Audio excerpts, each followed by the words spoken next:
You enter the dungeon and see the evil wizard pointing his wand directly at you. He says, "Show me a funny and delightful actual play Dungeons & Dragons podcast, or I'll consume your souls!" What do? I take out my phone and find Quest Friends Forever on Spotify. I show him how to find Quest Friends Forever on Apple Podcasts. I share the Quest Friends Forever Instagram and YouTube pages with him. And you all get critical hits! Yay! Quest Friends Forever is an actual play podcast starring 4 friends with varying levels of Dungeons & Dragons experience. Join us for new episodes every other Wednesday as we embark on fantasy adventures, play fast and loose with the rules, and laugh at each other's shenanigans. No prior D&D knowledge is required to listen, so everyone can feel free to join the fun. Quest Friends 4, that's the number 4, like how there's 4 of us, ever. Find us on Apple, Spotify, or wherever you get your podcasts. That's Quest Friends Forever.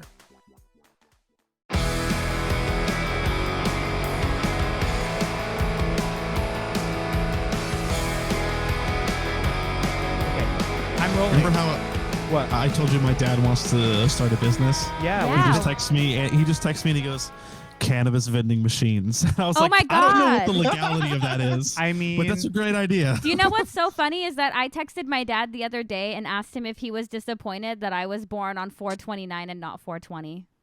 welcome to the Lousy Advice Podcast. My name's Eric. I'm Shelby. And I'm Jake. And this week, we have the incomparable Russ Wood, a.k.a. Ike, a.k.a. Eichlers, on the podcast to talk about Spraynard. What is up, Russ? Hey, hello. Welcome to the show. What's up? What's going on? What's new? What's happening? The hippity hap. Just hanging out in my kitchen, drinking wine and thinking about ska. Actually, I'm thinking about Spraynard a lot. Honestly, I feel like ska's more of a vibe. I really like the picture you painted there. What kind of wine? We've been buying a lot of this Ravenswood, this old vine Zinfandel. Oh, Zinfandel. Oh. Very nice. Yeah. I love a good Zen. Love a A Zen. nice zinny. Peppery and delicious. What's a, not to like? Love a nice Zine for sure. The Absolutely. Zin vine, Zine The- for short. Zine for short, as we know.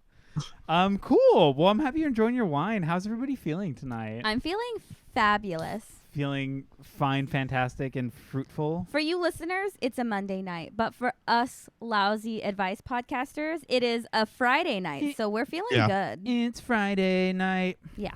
When we go I've already to eaten the too. movies. I don't have to eat in the middle of the podcast for once. That's true. Jake, did you already eat? I already ate. What What did do you you- have for dinner? Look at that. Yeah, what'd you have?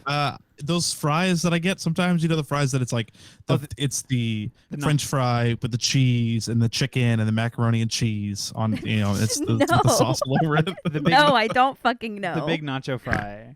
Yeah, it's like a big nacho fry with chicken Gorge. and That sounds yummy, macaroni and cheese. actually. How are you feeling? That sounds after amazing. Are you feeling I'm good? feeling good. Yeah. I'm feeling good. Yeah. Okay. I'm energized. Okay, I love that. I love the way food is turned into energy for the body to use in everyday life. Metabolism. Metabolism. That's the word. God, I really am so good at words. This is the Lousy Advice Podcast. We're doing the Spraynard episode. This is the band Spraynard. How everyone loves Spraynard? We love Spraynard. We love Spraynard. We do. We do collectively. Historically a huge fan. Historically, a huge Yeah. fan. You'd go on My second record and favorite say, band. My second favorite band of all time. "Oh, okay. Oh, that's, Really? that's big talk. Yeah, oh, it is. shit. yeah. Okay, pressure's on. Well, on that note, Jake, tell us why they're your second favorite band of all time." So, because this always has to come back to this. I was at a show seeing Teenage Lawrence Water Arms. Rockets. Oh, okay. the Lawrence Arms at the Asian Man 15th anniversary shows. Yes. Gorge. And it was at Bottom of the Hill, and I remember I was like there all day for that specific show because I wanted to see Lawrence Arms. I wanted a good spot, all that stuff like that. And I think Spraynard played second or third, and they came out and they opened up with "Damn You Box," and I remember just being in the front and it just like blowing my fucking mind. And you never heard him before? I had never heard him before at all. Like I literally was just like standing there in the front, and then they just start playing, and I was like, "What the fuck is this?" Like, and just their whole set, I was like mesmerized. And then after the show was done, I went and bought like all their records because I think Fun Titled had just come out or whatever. So I like bought Fun Titled. I bought some shirts. I like bought like hella stuff from them because I was just like floored by how good they were. Well, And then like that's a couple months later, they broke up. Yeah, dude. like not that long after that too. they had the saddest breakup ever, where they were like, "We're not friends anymore," and that's why we're not a band. They were like the friend band. That was their thing. Yeah, it was really sad. And Is then, that the true? whole. Yes, I guess that when was you why make their first being the breakup friend was. band a thing, you stop being friends. Oh, I bet. Notoriously. Yeah. Well, it seems like if there's a lot of pressure on that, and people are like, "We love your friendship," be like, "Fuck off." Yeah. Like be What friends. friendship? Be friends in front of me. Let me see your friends. Friends Yeah. be What friends. Jake just said is really mind blowing though, because not that him liking Spraynard is groundbreaking, but like him liking a band right off the bat, hearing it is groundbreaking because Jake just doesn't like bands like that. Yeah. Often. And my first tattoo is a Spraynard tattoo. Which one? No shit. Really? It's my life is something to laugh about tattoo that I got right here. Oh. So there you go. My first tattoo is also a Spraynard tattoo. Whoa. Whoa! What is real? it? What is it? For real. It's the little heart logo. Oh yeah, I was gonna get that right here too. Yeah. I have mine on my right thigh. Yeah. Wow. Oh shit. Well, speaking of that, Russ, what is your history with Spraynard? So I got into them. So there was like this pattern in high school where one of my friends would my friend Nick specifically, shout out Nick Brancaccio, would recommend me a band and I'd be like, yeah, whatever. And then 6 months later, I would get really, really, really into that band. And I remember he found Cut and Paste on, I think it was on If You Make It, if y'all remember that website. It was Yeah. that like pay whatever you want site, right? Yeah. And they did the pink couch sessions and stuff. Legendary tastemaking in high school for me. And he like recommended me that record on If You Make It. And I was like, cool, this is cool, whatever. And then I was helping out an Asian man once. And I think Fun Titled had like really just come out.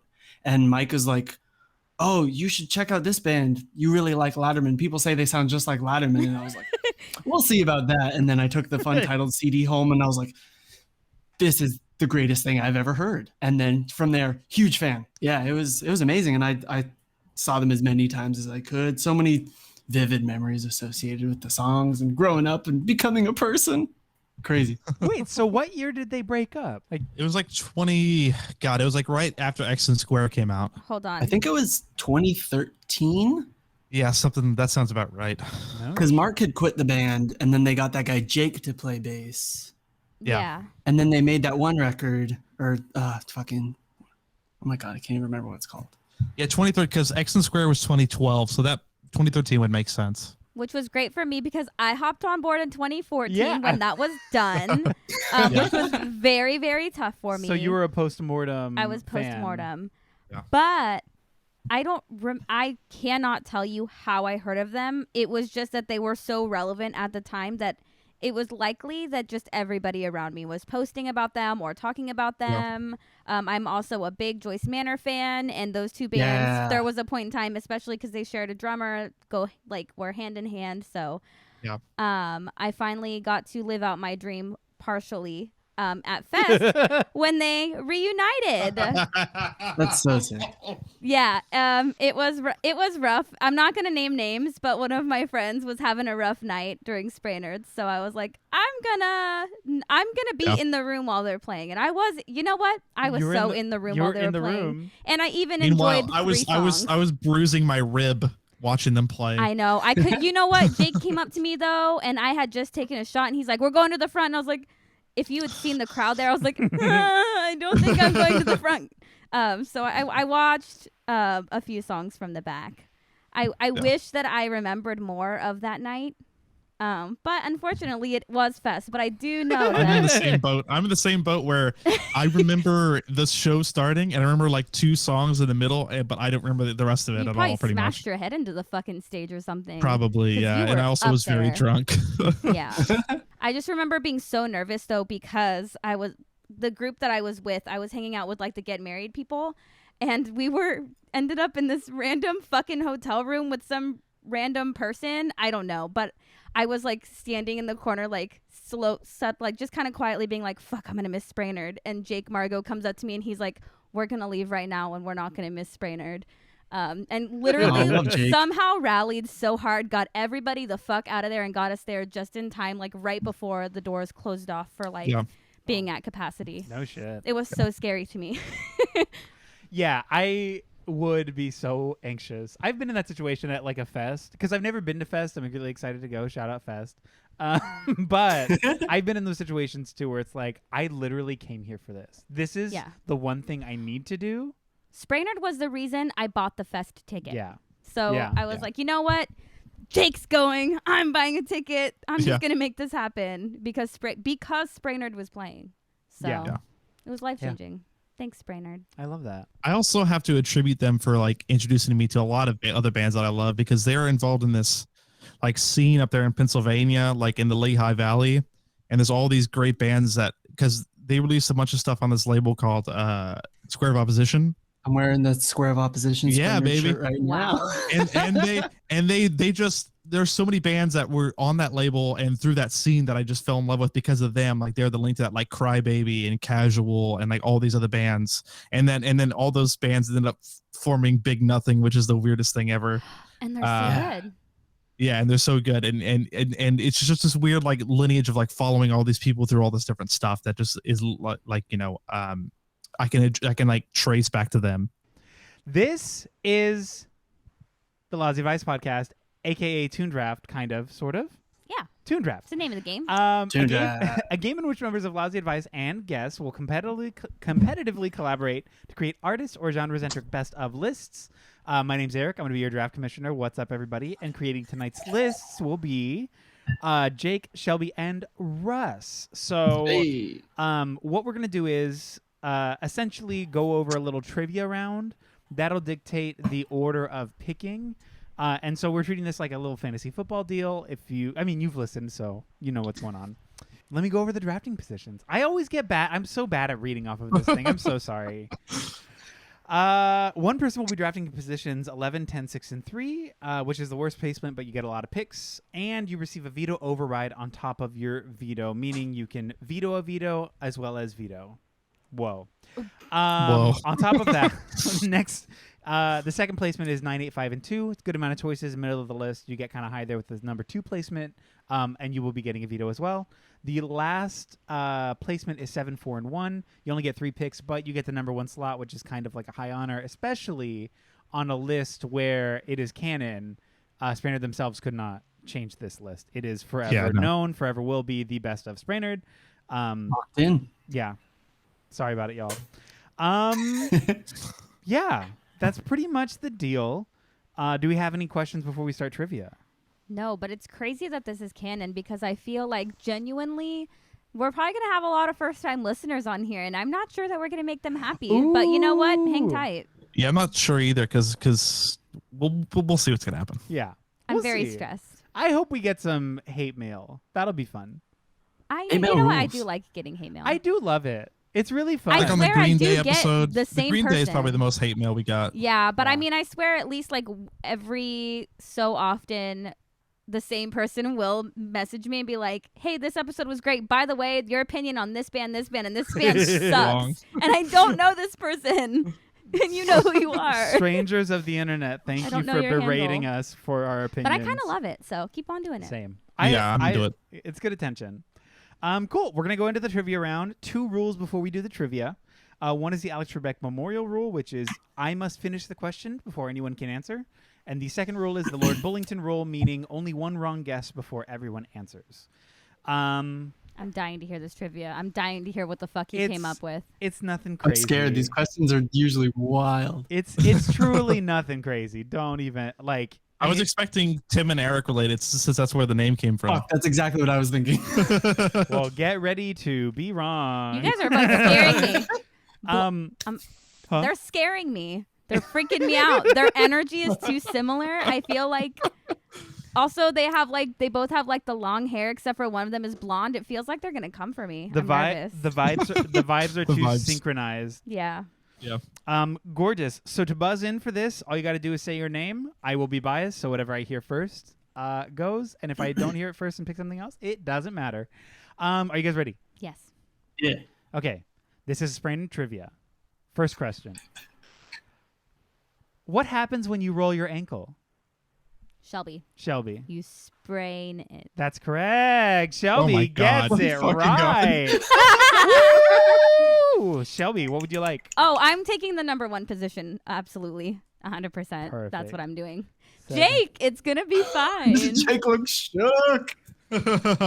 I didn't want it, but Oh, I did. I don't know. I'm just so nervous about it. Okay, Long wow, week. Shelby, thank you for getting that right off the bat. I Yeah. love it because I only have 2 questions. So, Oh, God. okay, question number 2. Are you guys ready? Yeah. Spraynard is famously from Westchester, Pennsylvania. Name the Jackass spin-off series starring Don Vito that took place in the same town. Jake. Jake. Viva la Bam. Viva la Bam is correct. Jake, what picks do you want? That's why. So if you go back on the Big Nothing Instagram, Uh-huh. Oh my. they got Bam Margera to announce their new record Oh, through did they? Cameo. That's Yeah. insane. That makes perfect sense. I loved that show. I literally I did too at the time, only for sure. the only thing I know about Westchester is Bam Margera. That's it. Yeah, I pretty know much. nothing Yeah. else about that place. I used to think he was so cute. And these days I think about my opinion. I was like, what? Yeah, I'm gonna go. I get it though. I get it. I'm gonna continue our streak of being assholes to our guests, and I'm gonna take 985 and 2. Damn. Gorgeous. 985 and 2. Locking it in. That means Russ, you get 11, 10, 6, and 3. You get a lot of picks, All right, Russ. sounds good. And the veto I got override.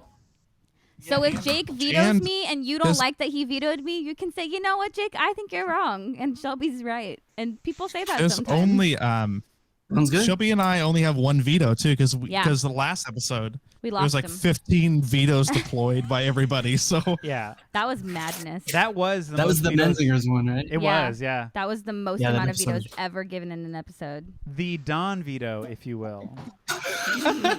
Hey. I mean, I don't know. I'm just on it today, guys. This Diet Coke is not kicking in, and I'm sorry. I want more. I have some coffee in this. It's like iced coffee if you want like a sip, if you want to take the lid off. Oh, is that real? Yeah. Are you sure? It's espresso. I'm so nervous. Should I be doing this? I'm going to just take 1 sip. It's fine. It's just a sip, and it has mostly like just coffee and like caramel. Just like, That's the real deal right there. yeah, That's gorge. Are we doing this? we're doing this. I'm nervous. This- is that crazy to just do it? Is that it crazy to just do it? jump in? Is that bonkers? Is that goo goo? Is that wild? Is that Gaga? Is that even? Gaga even? I can't even believe it. This is the Spraynard episode of the Lousy Advice Podcast. We're starting off with our guest, Russ, number 11, official canon, number 11, top best Spraynard song of all time. What is it? All right, number 11. I'm gonna go with "Medicine" from Mabel. My only Mabel track on my list. Oh, your only Song Mabel rocks. track. Ooh. Kicks you right in the butt right away. I'm a Mabel stan. I love that song. Good choice. I think it's good. That's a good spot for it too. I saw Jake holding his mustache He's moments not. ago. I don't think Jake's a Mabel stan. Oh no, I'm definitely not a Mabel stan. This was number 5 on my list. Oh, Oh, I love this song. I think lyrically, it's top notch. It's definitely like a big jump from like the past records in terms of lyrics. Yeah, because it's more, I don't know. It's like vulnerable in a different way than they used to be, and that's what I think makes it kind of an interesting song, especially lyrically. Like and the chorus is so passionate. Oh, so good. Just where you have the dual Pat vocals, where it's like you have both Pats going high in like different registers, and it's like absolutely phenomenal. would you Yeah, say I that love both that Pats song. are firing on all cylinders? They're both firing on all cylinders. Yeah, yeah. Absolutely. Well, Shelby, you said you like the song. Oh yeah, You love I this really song. You're a like. Mabel I stan. really like Mabel. I have a few songs on my list, but they probably won't all see the light of day. But yeah, I really liked that record. Like I said, I came to the band after. I don't know when they released this, but I came through to the band rather late in the discography, and I really enjoyed this record. So I've always thought that there was something very special about getting into a band and like being really excited about them, and then they release the album after you get like excited about them. Oh Yeah. yeah. So that was Mabel for you then, right? Yeah, it was because I think it came out like years. It was years, right? Between. Came out in 2015, I think. So it was year. It was a year. A full Yeah. year. Wait, was Mabel their last release? No, second to last. Second to last after that.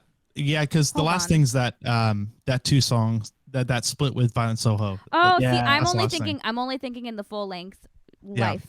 So okay, I was like, wait a minute, Yeah. I'm confused. Okay, Yeah, it's a it's a great song with a unique subject matter about giving yourself over to somebody completely. It's just great. It feels very quiet here in the 11th position. Yeah. I just think it's because we're all so agreeable right now. Yeah.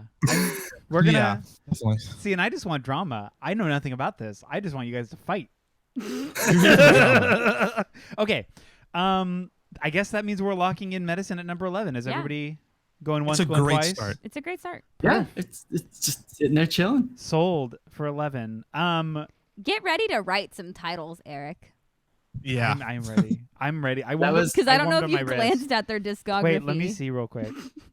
That was my first thought when y'all invited me to do this. I was like, Eric's gonna have to be taking down some song titles Yeah. for Okay. doing this band. I'm seeing a couple so far. Okay, that one's got a lot of them. And yeah, okay, these are big names. Big Cool. name. Gorge, I'm excited. Okay, well that means we're gonna lock in number 11, and we're going right back to you, Russ. What's your number 10? All right, number 10 is Trembling from Exton Square. Trembling. Why do you like Trembling?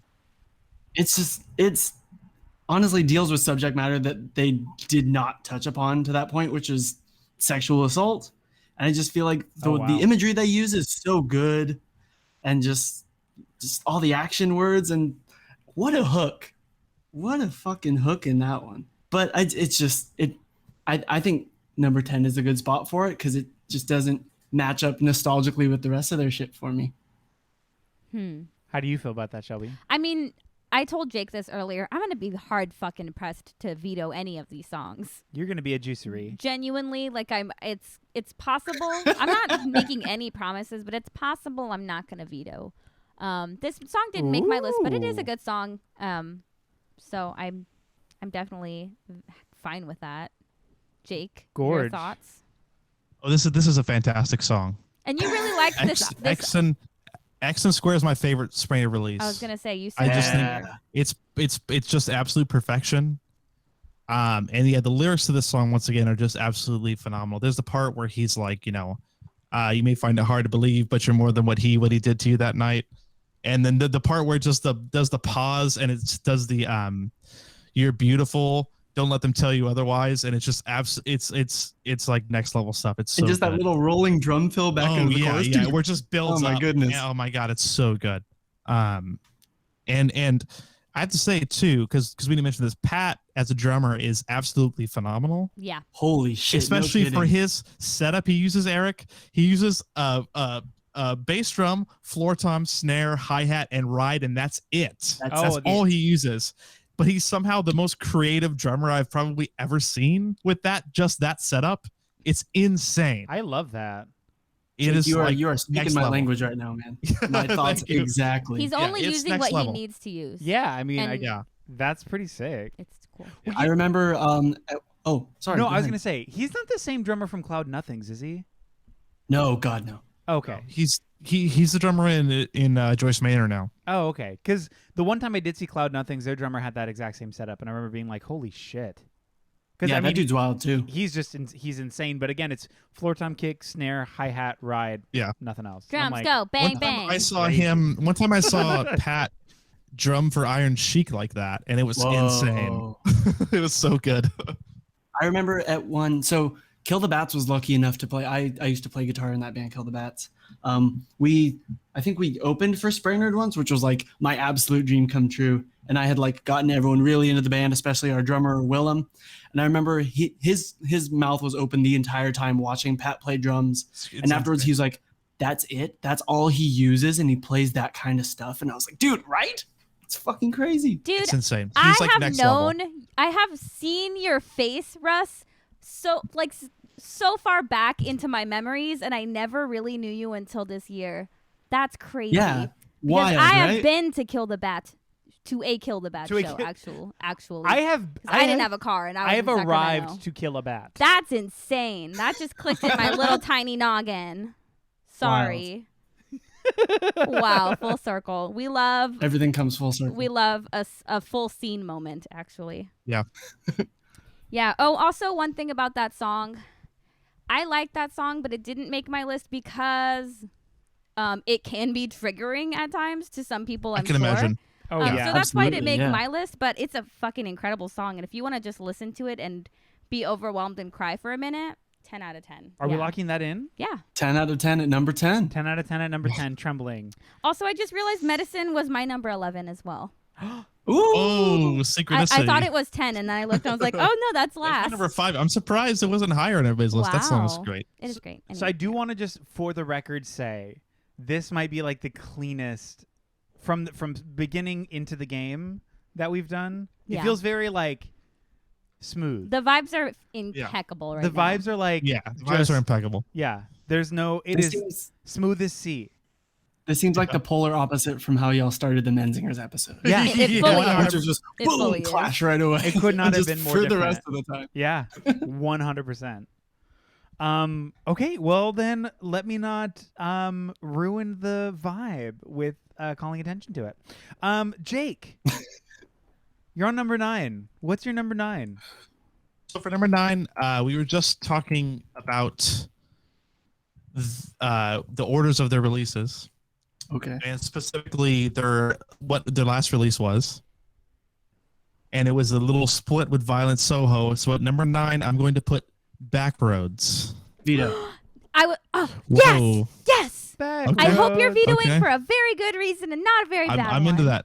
I'm into that. I'm into that. Away from this, Um, wait for you. I'm stressed. Okay, so in its place, then Oh shit. I'm going to give Cut and Paste a little love.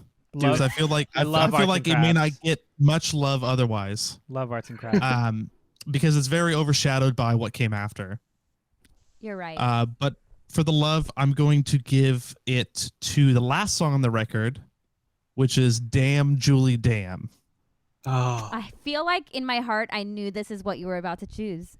Really? Yeah, Why? I don't know because I heard this. I was listening to the song earlier and I was like, I feel like Jake probably likes this song. Yeah, I was like, know, this it's- isn't going it's- on my list, but I feel like Jake is probably somebody It's who got, this song is for. if It's you not on my listen- list either.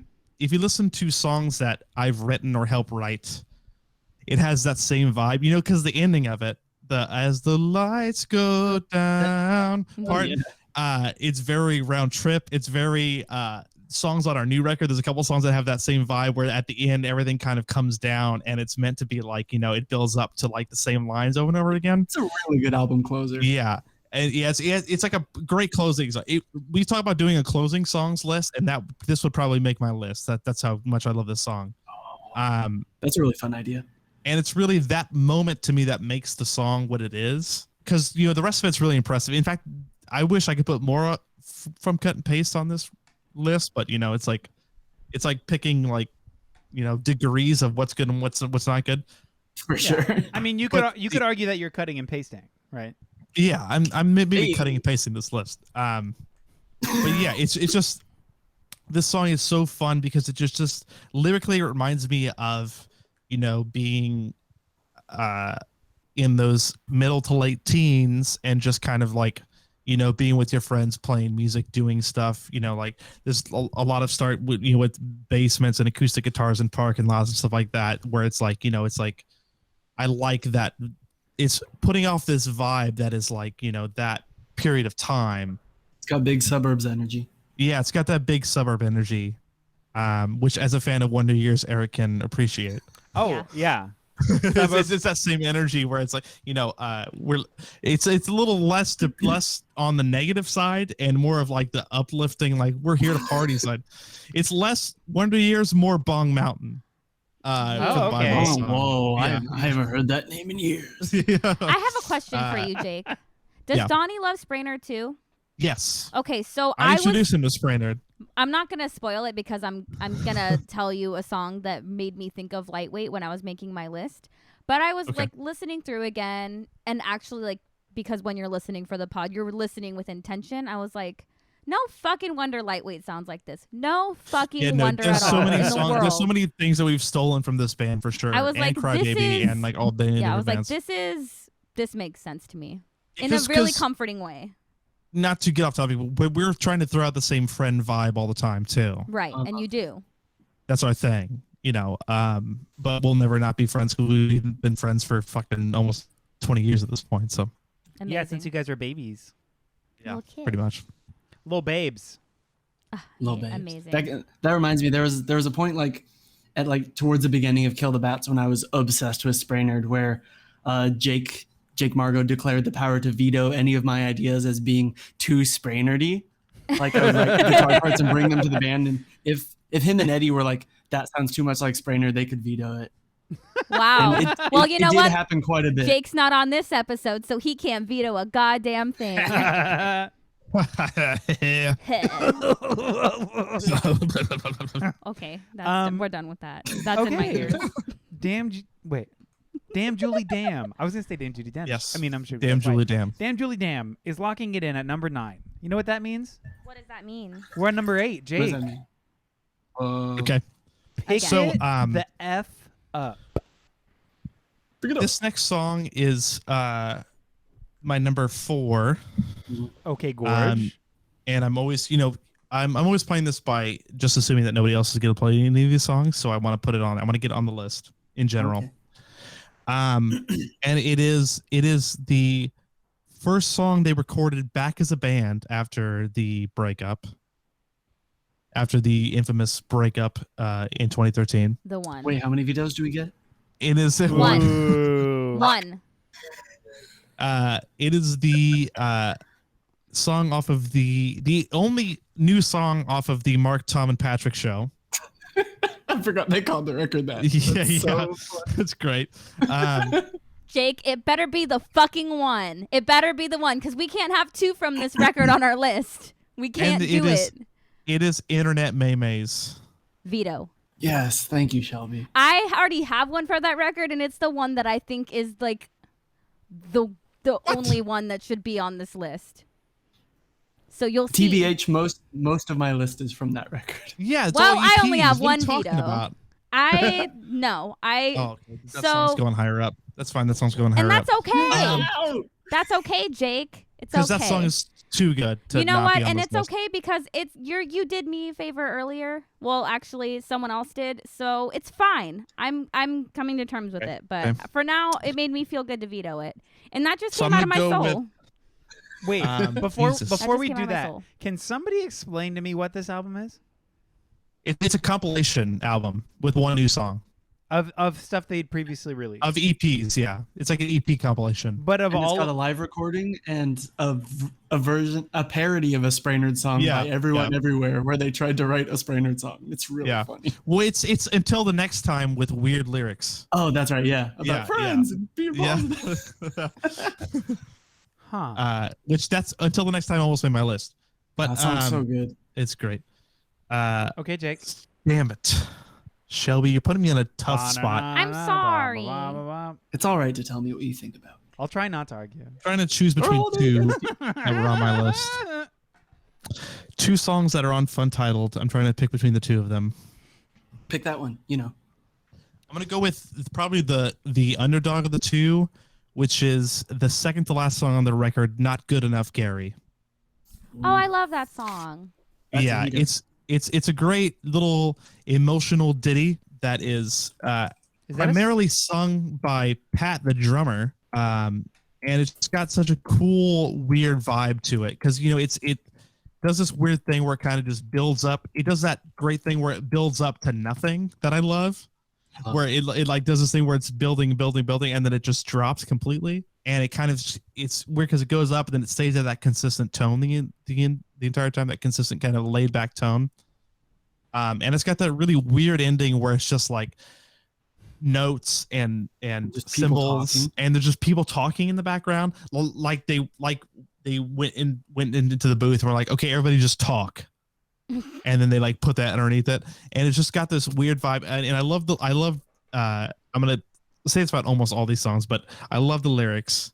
I think it's pretty underrated as far as that album, because there are the hits on that album. There's your I'm not going to mention them because Yeah, you can't say the names. they're probably going to come up, but like it's never mentioned in the same breath as those songs, and I think that it should be. So that's why I put it right here. And I'm the only one left with a veto. Holy bejesus. The power. I'm And scared of your honestly, power. somehow I just feel like it's gonna be me this next song, but I'm gonna talk about it. What's crazy is that I feel like a big poser right now because I didn't realize that that's what the Mark, Tom, and Patrick show really was. Like I've listened through it in my times, but it's normally just something I kind of skip over, and I didn't realize that is what that was until they just explained it to me. Ooh. That it's a compilation? Well, because obviously there's like songs on there like the fucking Do You Guys Even Like You Too, and like that there's, singles on there, but I have been on Spotify since the dawn of time. So my Spraynard life only revolves around Spotify. So it can be confusing at times, as I'm sure you can understand, in the way that Spotify does releases and puts things in weird spots sometimes. That's why the recording quality on it fluctuates the entire time. Yeah. Okay. Well, that would also make sense. Did it? They didn't. You said there was one song on there besides that live recording that was new. So the first song is the brand new song that it was their first song back. But it was like, we're back, we're Spraynard. Here's a song. It was literally everything they'd already released, or were there unreleased songs besides? No, that it was one? pretty much all their EPs except for X and Square. And the demo. Yeah, and a live recording and that parody song that Russ had mentioned. And that's wow. And that's it. What a bizarre way to come back. Yeah, I think, but the song that opens that record up is so good. What song is that? Okay, well, how's everybody feeling about Not Good Enough, Gary? I love that song. I think it's really good. For like seriously the first 10 or so listens of Fun Titled, I thought that was the end of the record. The fact that there was another song after that with the way that it ends with like the cymbal hits that we're talking, like it feels like the closer. And I feel like it would make a good closer, but the song after that is very good and a much better closer. But it's got big closer energy. I like it. It does, yeah. It's got big closer energy. Now, is this a reference to SpongeBob? Absolutely. Right? Yeah, absolutely. Yeah. Okay. Yeah. That's what I figured, but I wanted to make sure. I remember watching a Spraynard interview once back in the day, and they were talking to Pat, the drummer, and he was like, yeah, we call our songs these long titles because we think it's funny if people yell them out at shows and they have to yell this long thing.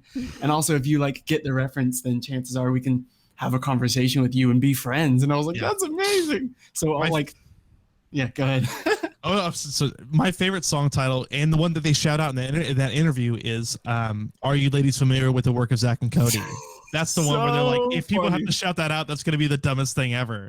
But I love it. So that's so funny that you say that. It's my turn, right?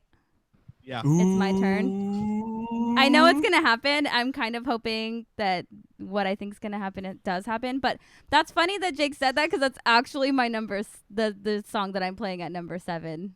The song is so good. It's really good. What? Oh, I knew it. No, dude. Wait, we didn't use that for the other two, damn it. They just happened so fast. Can we edit that in post? We'll put it in post. Yeah, if you send me it, I can put it throw in it post. in. Yeah. Wow. Okay. I mean, I'm not going to lie and say I didn't see it coming. Okay? I'm not. But that song is sick. Like That song is so sick. That song is really sick. It's called Are You I Ladies like a lot Familiar of with the Work songs. of Zach and Cody? Yeah, are you ladies Yes. familiar with the work of Just Zach and Cody? based on title alone, it does not deserve that veto, Jake. Well, it's just I like a lot of songs on that, and a lot of songs off that aren't going to make this list, obviously, because Right. it's just the nature of things. Yes. Yeah, But I think that first EP that's on there, that's on that, it's like that, just like Mexico and 84 Sheepdog, I think, were that first EP that's on there. I think that's like their weakest release, like those 3 songs. interesting. So I just can't get behind it. That song is great, but that's fine because I'm going to put a song that I don't know if the placement is going to be controversial. Oh no, please don't do what I think you're going to do. I hope I'm not. Actually, you know what?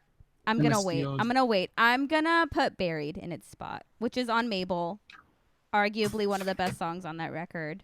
Oh, Barry rules. The other song that I was going to put in its place, I feel like it's probably going to be played higher and nobody has vetoes. So I'm just kind of going on a limb here.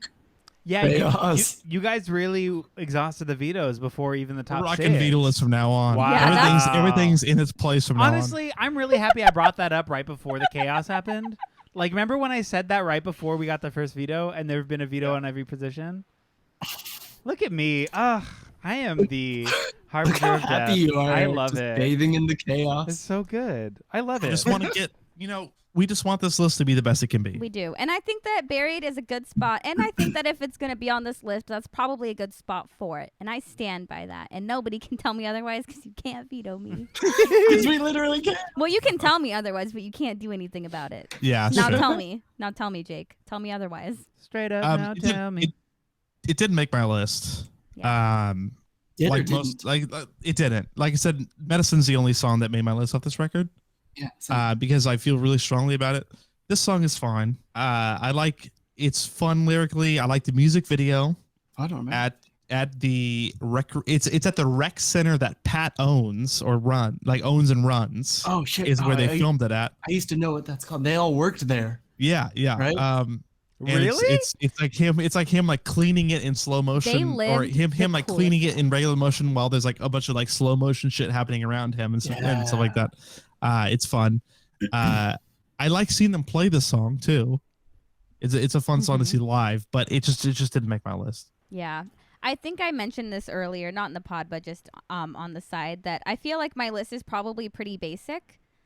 Just based on who I am, like your basic Spraynard fan, my list probably resembles somewhat of the top Spotify, if you get my gist. It's insane that Spooky Scary is not their number one Spotify song. I'm yeah, just gonna I say was that. really surprised about that too. But then seeing what it is, I'm like, oh, that does make sense to me also. Applebee's Bar as the number one is really weird. I think they really marketed the shit out of that record. They did. Yeah, it was also on that one record label too. I can't remember what it is. It was on Jade Tree.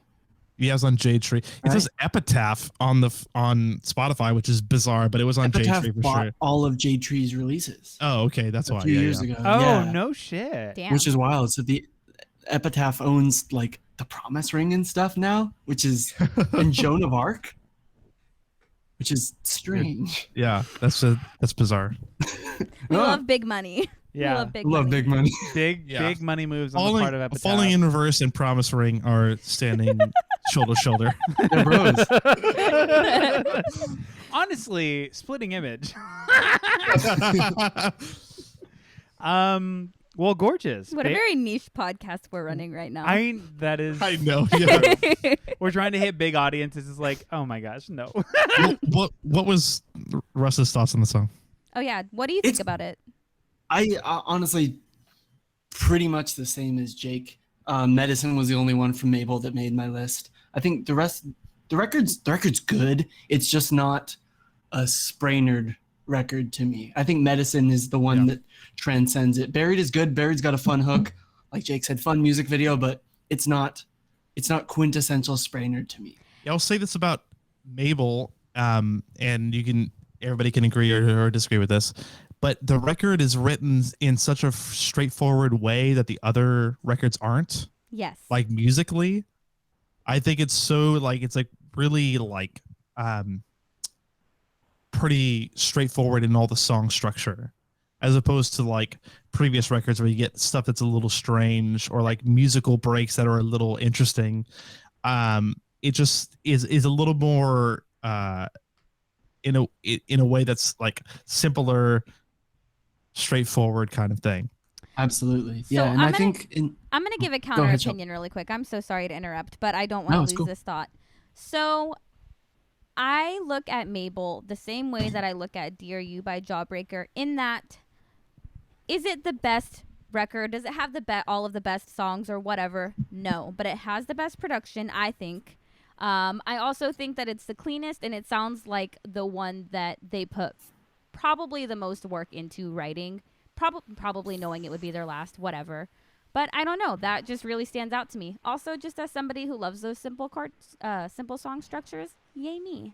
That's my little spiel of it. That's why I really enjoyed that record. that works. That's fair. I remember them saying that this record, or for Mabel, they stopped writing in the we tense and like brought it down to the me instead of like speaking as a collective, which is why I found all their songs so uplifting and positive. Yeah. And Like I at get first. that too, because that's why, like, when I'm driving down the freeway and blasting Spraynard, I'm probably not blasting this record. That's not the vibes that it gives. But I think it's a good Yeah. song and belongs to be there. Belongs there. I can't talk. It's much more downer vibe than everything else. Yeah, Absolutely. I love a good downer. Love it down. Love a downer. All right, well, lock and buried in at number 8. That brings All us right. to number 6. You mean number 7? Oh, number 7. What am I reading? No, you know what I did when I wrote the numbers? I put 8. Wait, No. I accidentally did 2 9s and 1 8 instead of 9 8 7. Okay, Yeah. I see Wait, what I I'm did. confused. What? What number are we going to? We just did We're number, number 7. 6. Okay, We're we're- number 6. We're going into number Okay. 6. The Russ is verbiage like- there really fucked me up. You know Sorry, what? guys. I think yeah. Okay, so number 7 is locked in, Sweet. and we're gonna shimmy on over to number 6. This is Russ's third pick. Russ, what is All your right. number 6 pick? Number 6, I'm gonna have to go with. So I'm just gonna go straight up off my list. I'm gonna go with Airports and Prank Phone Calls from the Mark, Tom, and Patrick show. Why this pick? This is just like, so Spraynard was very important to me, like at the very end of high school and like right when I went off to my first year of college. And this was, and like when I went to college in Chico, and I didn't know anyone. There was no music scene. I was super involved in the music scene in the Bay Area before, like when I was in high school. And so going up to college, I was like trying to do a band and not having any luck and was very lonely. And I missed all my friends. And the hook of this song is like, if it were up to me, I'd relive all those days where we sang the words, hum the melodies over and over again. It's just, just being with your bros, singing your favorite songs at a show. And it's just, even now, it just gives me goosebumps to listen to, even though I'm a completely different person from who I was when I was first like experiencing that song. So I gotta throw it on the list. It belongs there. I love like that you can experience that all over again. Yeah, it's wild. That song wasn't on my list, but I do love a good heartwarming story. So thank you for that. My You're welcome. opinion has changed, as it does when people give me, as it does when people come on here and we bully them into pouring their heart and soul out. Yeah. This is the number 1 bully podcast of podcasts. Yeah. For sure. we hold the record. We've in probably most- been the nicest to you, to be fair. So That is true. you're welcome. I thank you eternally. Jake, how do you feel about this song? It didn't make my list, but I can definitely identify from the same point lyrically where I think this song brings me back to being 16 in our friend KiLL from, he's in a band called Defendant Grade now.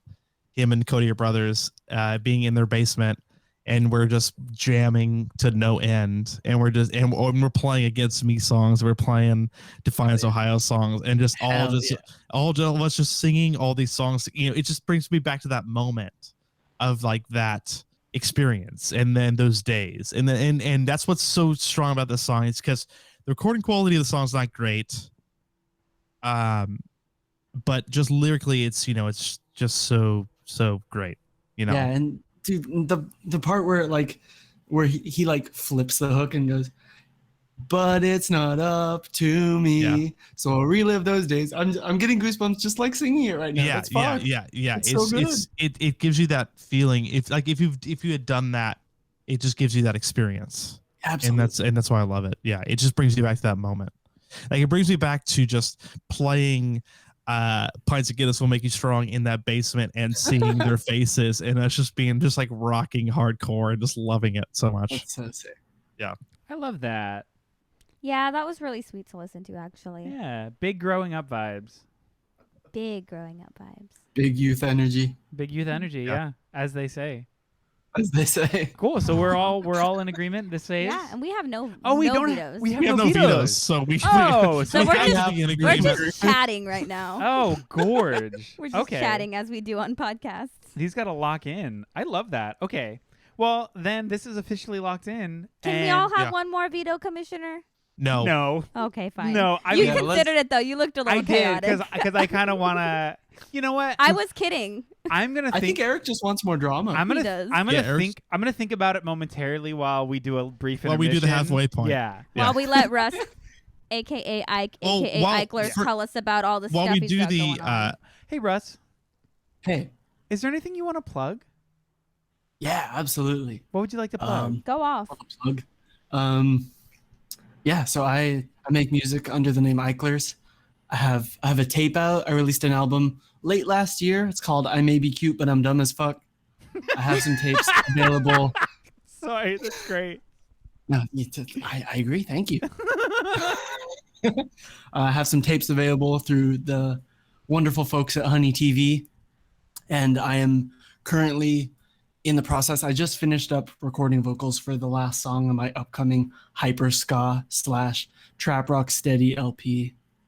Wow. Is that under That the will be same? out. Is that under the same moniker, Eichlers? Yeah. Oh, cool. Yeah, and so I've got a lot of music coming out, a lot of fun stuff I'm working on. Just want to sing and play ska. Where can people find you? I am everywhere.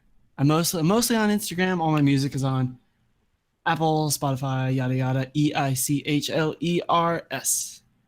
Hell C'est yeah. moi. I'm honestly very Yeah. excited to hear whatever that project is, or What do you that think, specific sound, like that album. I'm really excited to hear that. What do you think, Russ, of my tweet that I tweeted that said that COVID killed the ska revival? You are dead fucking wrong. Holy shit. I remember late 2019 going, I think 2020 is going to be ska's year. I remember. Like, I think this is the like- first year, like where it's really going to be popping off for the first time in a while. Oh, dude, yeah. Like I was. So there's like a couple like ska songs on I May Be Cute, and that's like what I like. My first single, Text Me Tomorrow, is like a ska song, and I remember like being a little bit hesitant. I was like, people don't like ska, and people don't like auto tune and like trap influenced music. Is anyone going to like this? So that's And the funny ska that you scene say has- that. I'm that person, and I listened to Wow Rude, and I was like, this song is sick. This is sick. Yo, that's amazing. Thank you. So that's probably Yeah. my favorite song I've ever written. I love that song. It's a good Thank song. you. And I just like made a bunch of friends through the ska scene, like through Instagram and Twitter and stuff. And the like new tone, quote unquote, ska scene is amazing. So many incredibly passionate individuals and like Yeah. politically minded folks. And ska, it never went away, but it is coming back, baby. Yeah, I 2020. definitely feel that. So do we think that it's going to be the end of 2021 or 2022? It just depends on when shows can happen. I'm depends on when gonna shows go can ahead and happen. assume. That's true. Because even I, as a person who doesn't like ska, I'm like vibing into it really hard. Yeah, Jake. Yeah. Quinn. Like especially the like Devin K and the Solutions stuff where they're putting the ska stuff in there. Yeah. Oh my God, have you heard their new song? They just dropped Oh, be it's so good. Oh, it's so phenomenal. sick. Oh my God. I am famously in on the Jake's phone new- as Two-Tone Shebley because I used to Two-Tone really Shebley. be a fucking hater. And then I was like, I'm going to stop hating on things that people like. And then I started listening Yeah. and listening. And then I was like, oh, I was Yeah. dumb. Yeah. And- I mean, there's Wrong. horn parts on the new Lightweight record that I've written. That's how much ska is getting integrated into Wow. society. wow. What a ska intermission we've taken. What a Scott. And well, we took a. Wait, no, you know what? I'm not going to say it. We're going to. I'm trying to make it work too, Eric, and I have Yeah, nothing. it was gonna be Ska something about intermission? I was gonna say like we took a couple 2 steps away from the pod for a second. But it really. this is also you know. where we desperately reach out to Liquid Death as a Oh yeah. yes, company. Liquid Death. Send If us cases. anybody I'm wearing a Liquid Death from t-shirt. there It is is a very listening- sick t-shirt. Yeah, it is a Thank sick you. T-shirt. If I got it anybody- for free for ordering cases of it. See, look, we are patrons of your service, and if you join us and let us be, if you just sponsor us, sponsor our show. You love us, Yeah. we love you. Give We us, won't say whether we like it or not. yeah. Actually, you know what? We don't know if we love you yet. We will buy into Yeah. your marketing campaign. We will bash you. If I that's just need what to you know if want, Liquid Death likes we'll tell ska. you you're fucking dumb. Give Yeah, us is Liquid Death water. Is Liquid Death pro or anti-ska is the real question. That's Yeah. a good question. If they're anti-ska, you guys don't want anything to do with Yeah, that. That's that's true. true. That's That's true. very It's true. not the time to be anti-ska. It's true. Yeah. Anti-ska is not a good look. So, well, not in this moment. It's messy. Yeah. It's messy. Antifa, yes. Anti-ska, no way. Oh my God. Put it on a shirt. Put it on a shirt. Put it That's on gonna be a the shirt. next Eichlers merch. I love Do it. Write it down right now so you don't forget. But Liquid Death, straight up, seriously, Just give us a couple bucks. DM us and we'll make it happen. How does Group that sound? Venmo. Or we could reach out to you, but you know what? No, we're playing hard to get. Hit us up. Does that bring us right back in? Is that crazy? That's crazy. Sounds crazy. That means we're in our top 5. Let me go over what we have so far, and then we'll just shimmy on to number 5. So number 11 is Medicine. What? No, wait, what? Honestly, when you said top 5, my stomach just sank. I just got so nervous. We're like none of The us have runway. We're vetoes. running out of runway We're here. running out of runway. Top Mine 5. is taking off. Top 5 and no vetoes. Oh. Yeah, I know. And I thought, and you know what I've thought about it? I've thought about it, and I'm not giving anybody any. And here's why. Because I do think it will be more dramatic without vetoes. Completely. Cool. Yeah. Right? Like, I think just- it'll be like nobody can do anything about it. It's, Does the I think commissioner it's- have a veto? I think in times of crisis, Okay. I do. Yeah. But that has to Mostly be like, because We're in would be uncharted co- waters right now, Yeah. guys. there would be a commissioner override if it was like if it didn't fit the topic at hand. Right. what do you That's mean? true. You know. Like when we As put to the just Cloud being like, Nothings split stuff on the waves Oh, list. and that's we were a like, commissioner no, That's we a don't do commissioner it. override. That's yeah. true. Yeah, okay.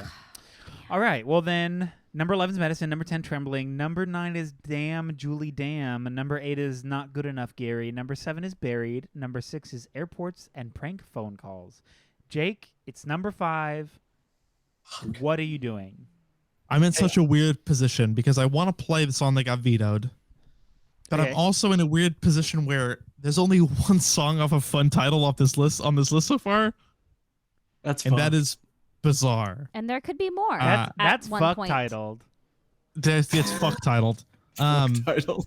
The problem is I love that song that got vetoed so much. You know what? Some people really do. Some people do. It's, And it's just maybe too bad it's not that good of a It's just, song. it's, But I just have to. Oh. So oh, you know that's what? an I'm interesting gonna, take. Whoa. what I'm gonna do, I'm gonna defend that song in the discards, Okay. Yeah. Ooh, okay. So what from fun Um, title are you dropping? and I'm gonna play my number 2, and it's going to be the second song off of Fun Titled. Let's get ready to write this one down, Eric. oh, I've already Yeah, I started. was- I've already started. Uh, I was gonna say we've been going pretty light on the song titles so far. yeah, we have been. Luckily for Eric, it is going to be the Denver Broncos versus the Denver Broncos. Perfect. And what a great fucking song that is. What a Such great good song. Jake, why'd you pick the Denver Broncos versus the Denver Broncos? I think that it is one of the quintessential Spraynard songs. It is so high energy and lyrically positive. Like it is so just like, yeah, like I'm because the chorus of the today I will prove that I am more than a collection of comic books or a high score on the screen. Chef's Just kiss. this, yeah, so good. And it's just this and musically it has that strange Spraynard way to it, Yeah. where they're composing all these different parts that shouldn't work but somehow work together. The chorus is like musically bizarre, which is another one of my catchphrases. Everybody's firing on all cylinders. Let's just get them all in there. It is just one of those ones where when you are experiencing this band for the first time and hear the song, you go, "This is an all-timer. This is an all-timer song," Yeah, it is. and that's why it's number 2 on my list.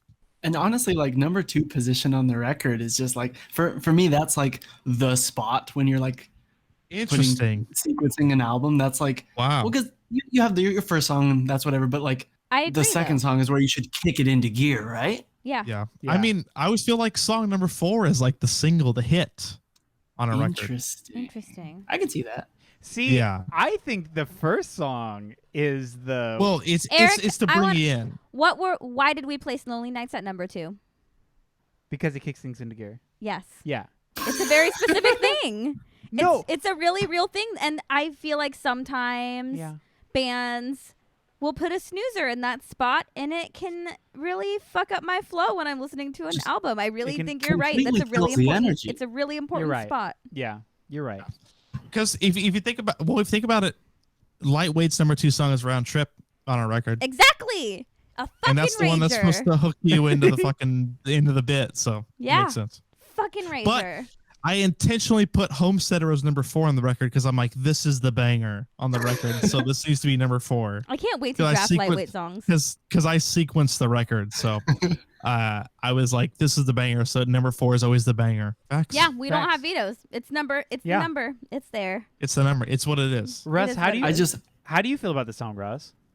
So I was just about to interject and say, this was so.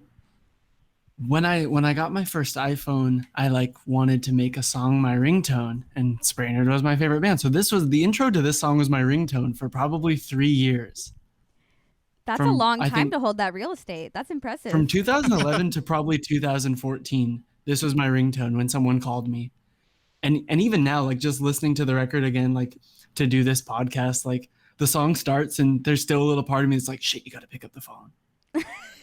So there's a weird negativity, but the song is just undeniably sick. And starting a song with the powerhouse of a line in the powerhouse spot of a record, have I lost sight of what's inside of me? Yeah. Oh my So goodness. good. Oh my goodness. It's incredible. Amazing. I love. And it's musically almost feels like it's written in a weird time signature. Especially in the beginning, but it's 4/4. But it's just the way that they wrote it. It feels like this is some Rush shit going on here. This is fucking, this is some YYZ shit going on. But it's fucking 4/4. This is weird.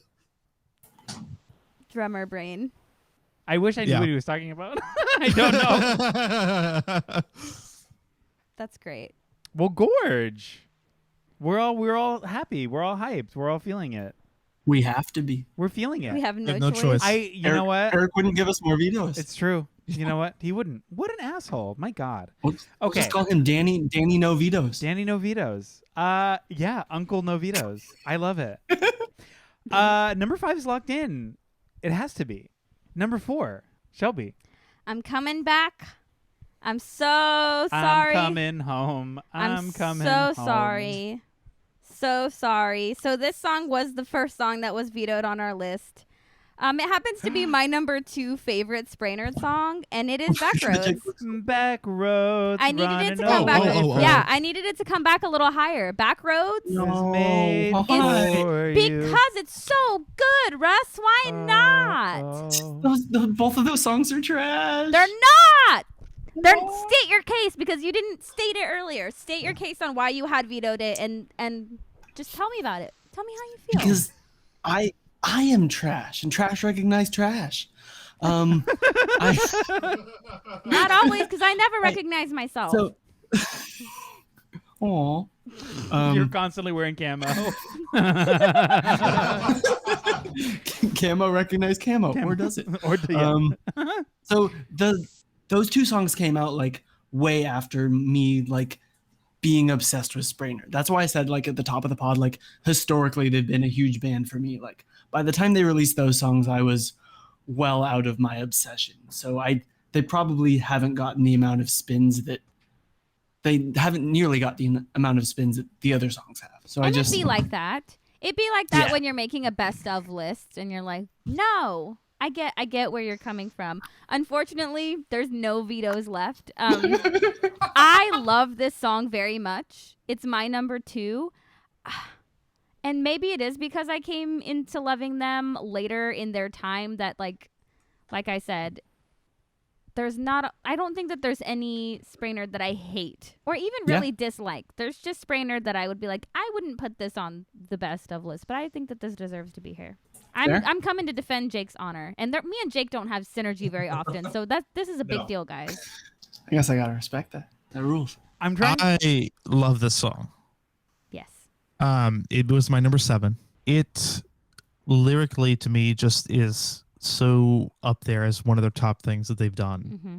You know, I think one of their best lines is maybe everything seems a little easier when everything is falling apart. Mm-hmm. It just that feeling permeates this song in every facet that I just absolutely love it. And it just, the whole Backroads thing and the whole like vibe of the song just once again reminds me of being young and living in a rural area and feeling these feelings and everything involved with that. That it just really does it for me. It really does it for me. You're gonna hate this. It just brings me back to Elk Grove, California. No, seriously. What you said, you hit it on the nose, Jake. And I think that is where we do tend to click. Is that lyrically, if you can like tug at my heartstrings a little bit, I'm gonna like your song, even if it's the dumbest. Even if it's the dumbest song, if you can tug at my heartstrings a little bit, I'm gonna. Dumb songs rule. Yeah. Yeah. I'm looking at what the release looks like. I love it. Because it's the split with Violent Soho. Yeah. And how on one side it's Spraynard and one of them's wearing a Violent Soho t-shirt. And on the other side it says Violent Soho and one of them's wearing a Spraynard t-shirt. Mm-hmm. Yeah, that's so cute. That's cute. That's such a cool vibe. That's cool. It's cool. I was going to say it's such a cool vibe, but I guess, you know what? It is a cool vibe. We're vibing. It is a cool vibe. Released on side 1 Dummy. Whoa. Really? Which I've heard is one of the worst record labels to be on. Is it? I think, oh my God. Tell us more. Tell us. Yeah, I've talked to people who've been on that and they're like, yeah, they just pretty much don't support you, don't do shit for you. No shit. You know who I talked to that told me that the most? Who? Speaking of ska. Do I have to cut this out or no? No. Okay, great. Ooh. You're about to get the tea. It was. It was. Side One Dummy's like defunct now, right? Yeah, I think so. It was Dave McWayne from Biddy and the Kids Table. He told me that Side 1 Dummy sucked. Wow. Dang. And they put out 2 of the records. Yeah. From the man himself. So the only side 1 dummies here are anybody signing to the label. Whoa. Got him. Oh, I'm so proud of myself. Trying to think of the last record they put out that I listened to. Probably the Pup one, right? The second Pup record? Oh, fuck. They put that out? Yeah. Shit. Yeah, I guess so. Dang. I think the only one that comes to mind is the 59 sound for me, even though, like you said, they did some Big D stuff. And I know they did more stuff that I listened to. I guess Spraynard's just got bad luck with labels, except for Asian Man. Like, they run Jade Tree, and then Jade Tree went under and got bought by Epitaph. And then they did this with Side One Dummy, and that happens. Yeah. Dang. Let me look at their last release. Asian Man I'm Records just curious. forever, you know? Asian Man forever. Asian Man forever. Shout out Mike Park. Shout out Oh, Mike they're Park. still releasing records. Oh, side 1 dummy is? Side One Dummy? Yeah. Are we just Dang. going no. to do a bunch of bleeps? Wait, should I leave it? I think I'm going to leave it. Is this a call out post? Well, you know what? They released the Casualties, so fuck them. Oh. Oh, Yeah, fuck them. Okay, yeah. yeah. You know what? They released songs by rapists, so fuck them. Fuck them. Plus, like, we're pretty deep in the pod. Like, Yeah. Yeah. And if you're still listening to this Spraynard episode by now, you probably know what's up, right? Yeah. You're in on the vibe. You're in on the vibe. and you one probably of don't us. like the Casualties, just like the You rest probably of don't like the Yeah. Casualties too, though. I just did that thing with pens. You know when you like you're playing with the little clip on the end and then it breaks. Finally? Well, you like you're like you know that deal? Like That means our conversation must be riveting if you're playing with a pen. I mean, yeah. No, it's just I like because instead I would be doing this, but that's not like conducive to a podcast. So I'm like doing the quiet version, which is Oh, I'm yeah. not bored. If you're Playing with the suggesting I'm Noingy. bored, I get fidgety and anxious, and that's why I'm Yeah. like Jake. My God. Okay, Backroads. Back roads. Locked in. Locked in. Back You road. have no Back choice. roads. Back roads running away. Okay, number 3. Russ. Oh my god, 3? This is Wait, your holy shit, we're at number 3 already? We're at number We're at 3 number already. 3. This is the top 3. This is Oh your my God, final okay. pick for the Canon Spraynard list. This is so fucked. Oh my god. Oh god. No vetoes. Oh no. Just No vibes. vetoes. No vetoes, just vibes. Just NVJV, my guy. Ooh, we're merch, pod merch. Okay, I'm gonna have to go with Jay's Cafe from Cut and Paste. for number 3. We've got big reactions here. Some wide eyes, some face covering, some pondering. Russ, why'd you pick the song? Chick looks shook. I'm shook. I'm very shook. This song is huge for me, developmentally, as a young adult. Like I said, this is same era. Like, just moved away from my scene and my community to go to college, where I didn't know anyone, was having a hard time rejoining a music community, and just like kind of like further exploring like what it means to be a good person and like growing as a person. And the hook to this song: so when I read the words you wrote, I'll tell you that you are not alone. Without sincerity, this would fall apart. So let them see what's inside your heart. And that, like, even again, just reading this, goosebumps, goosies all over the place. Just flocks of geese, ganders, gaggle. There we go. That's the word I was looking for. Is that what they're Gaggle. called? Gaggle geese. What the fuck? Yeah. And gaggles tend to Okay. You know gander. Gaggles tend to gander. That oh yeah, we'll move on. Sorry. That was just a learning moment for me. We digress. Just huge into like making me want to be like a more open person, open with my feelings and sharing with those who I respect, and, you know, people in my community, and just being the best person I can be. That's like what this song means to me. And just every time I hear, like, before I reached out and y'all invited me on the pod, like, I hadn't heard this song in a few years, and just the minute I put it on, it was just immediately brought back and just immediately floored by just that same sentiment, which rings as true as today as it did back then. You know what's crazy? So the song was not on my list, but that was a beautiful story, and I do really like this song. Whenever I listen to very passionate people talk about the songs that they're choosing on this podcast, I'm like, why am I on a podcast talking about this when I say I like it? Drums go bang bang. It's a good song. You're you're really carrying this for me right now, Russ. So thank you for that. But that was a beautiful story, and that is a really great song. It didn't make my list, and I probably would not have put it in the top 3 if it were going to be here. But we are out here. We have no vetoes, just vibes. This is all and vibes. We're happy Just with vibes. it. We're happy with it. And there's probably a Spraynard fan somewhere listening that's like, good call. That's a good call. Someone's probably thinking that. I am. We're being nice. Jacob? I should have not vetoed Zach and Cody. Whoa. Oh my, really? This song does very little for me.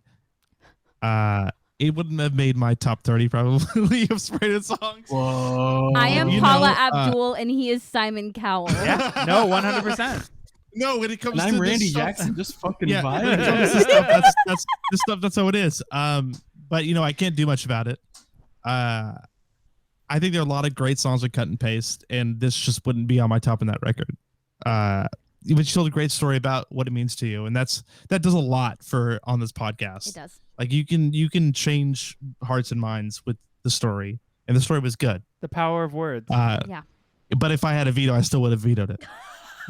But it has to stay here. That's so incredible. Here it is. King shit. Jay's Cafe. That is the number 3 best song of all time by Spraynard. Everybody. Jay's Cafe. I did it. We did it. So we're mandatorily locking it in. Yeah. And that brings us to the number 2 song. This is Jake's last pick. I feel really good about this right now. Yeah. Yeah, I do. I have a really good fuzzy feeling in my heart. I feel like That's interesting. Well, I feel like I chose the correct song for number 1. Oh, Because this I feel is like- obviously my number 1. Huh? What I'm going to pick here. Right. What I'm going to pick is going to be my number 1. Of course. And what is that? Because I feel like this song is an absolute musical odyssey. a slaycation, if you will. It is a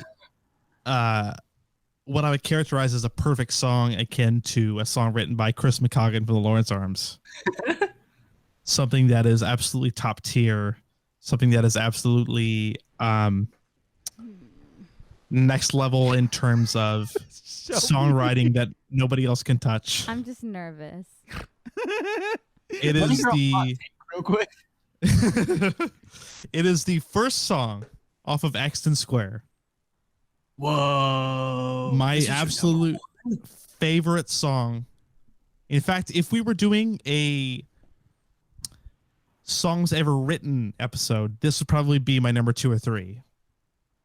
And it is Can I Borrow a Feeling? So I was really nervous because that was my number 1. And I was rightfully nervous.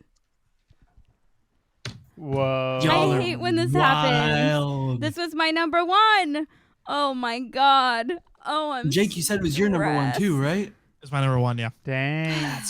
I just so this is where it's got to be, Shelby. I'm sorry. And that's okay because I can still we can still piece this we can list still together. put a good song at number 1. We can. We know what song's going at number 1. We think It we is do, but you just- never know. We think we do. We never know. This song, I think, is the literal, absolute definition of firing on all cylinders. It is. The drums are killing it in the song, like, especially towards the end before it builds up into the last chorus. Oh my god.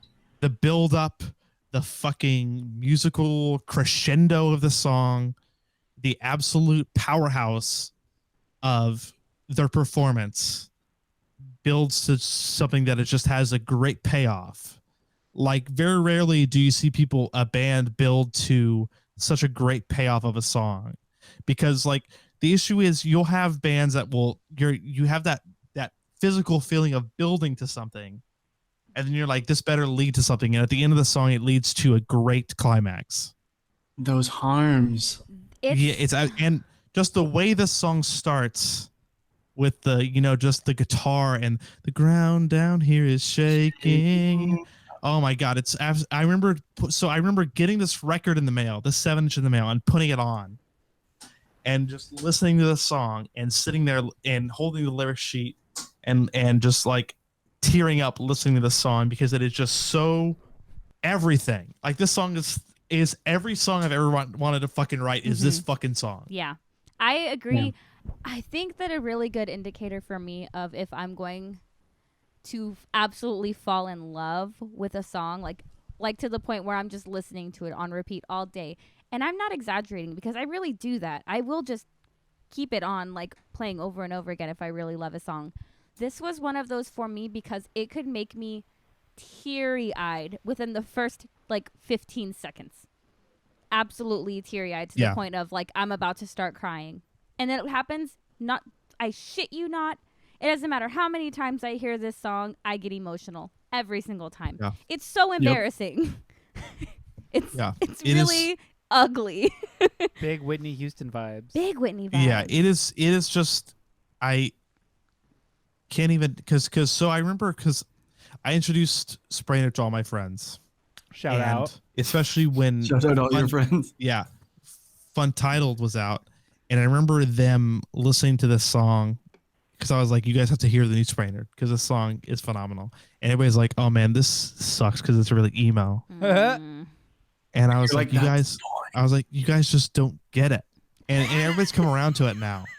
But I was like, you guys just don't get how great of a song this is. Because this is just everything that we've ever tried to make. This is what it is. like the lyrics are so simple but say so much, and that's what I think a lot of people struggle with. It just conveys such emotion in such few words, and with the music conveys the emotion of the song. Yeah. And I think a lot of people fail to do that, where those two things match, like the lyrics and the music match to convey what it wants you to feel. And that's what I think makes the song just absolutely top tier. I mean, because you were the first one I ever met who understood why everything seemed backwards to me. Is so, just the way it's written in the song is, it just hits you like a fucking bulldozer just dumped bricks on you. Right. Like, it's fucking insane. When you write lyrics, I think it makes you appreciate other people's lyrics more, because you can really understand. I mean, it depends on the person and the type of music that the person writes, but like, especially for Spraynard, you can understand, and to an extent, what they're going through when they're writing these lyrics. It's fucking heavy. Yeah, dude. Russ, what is your opinion on this? What's This your- number 2 song on our list. Number 2 forever. This was my number 7. Ooh. Which But is it was really there. funny considering it was both of y'all's number 1. It was there though, and that's all that matters. It was. Oh, it has to be there. Yeah. It does. So, what do you feel like is like when you're listening to a song? What's the part that you focus on the most? For me, it's the music first and foremost. Like, That makes sense. That makes a lot of sense. yeah. My wife gives me shit for it all the time because she'll introduce me to something. I'll be like, I don't like it at first, and she's like, but the lyrics are really good. It's like, yeah, but the melody and like the music doesn't do it right away. And if that doesn't catch me, like, it takes a while to warm up. And but honestly, I like this song right away. And you know, the line that you highlighted, I remember a very good friend of mine, shout out Bailey. I think they're going to listen to this when it drops. Shout out. I remember like they were going through, or they were in some relationship at the time when this record came out. And they were telling me how much that line meant to them and just related it to like their experience. And I was like, wow, this is amazing. And just, yeah, the song's great. And all the musical elements, and it really is the next logical level up from where Fun Titled was musically and lyrically, because they took the we energy and incorporated it with the me energy. Yeah, the song's really good. The Simpsons reference is top notch. Great. Yeah. As per you know, Spraynard's track record. Yeah. And the only reason I asked what is the most important thing, because if you go down the history of this podcast, I think when you look at the synchronicity between me and Shelby, it's that we are so lyrically driven. For sure. And that's where we're going to match up, is because like the lyrics to me are the most important part of the song, because that's what gets me to identify with it. And that's what gets me to really feel the emotions of it. And I think that's also where we butt heads, because we have both walked through life in different shoes. So when one of us is like, why the fuck are you choosing that song? There's probably a lyric. There's probably a lyric in there that'll tell these you. Beautiful moments. Yeah. We have these beautiful moments At number 2. where we really sync up. Yeah, honestly, oh my god. And I'm just sitting here in awe that y'all both had it at number 1. That's just heartwarming. Honestly, that crossroads of synchronicity, you know what that is? Growth. It's growth.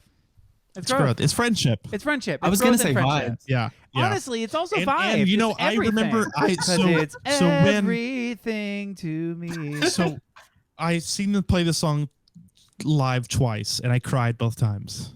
Did they open with it?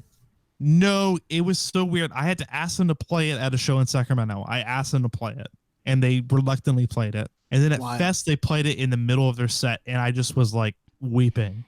So I think I mentioned earlier that there were very few songs at Fest that I heard. This was one that I was like, everybody leave me the shut the fuck up alone.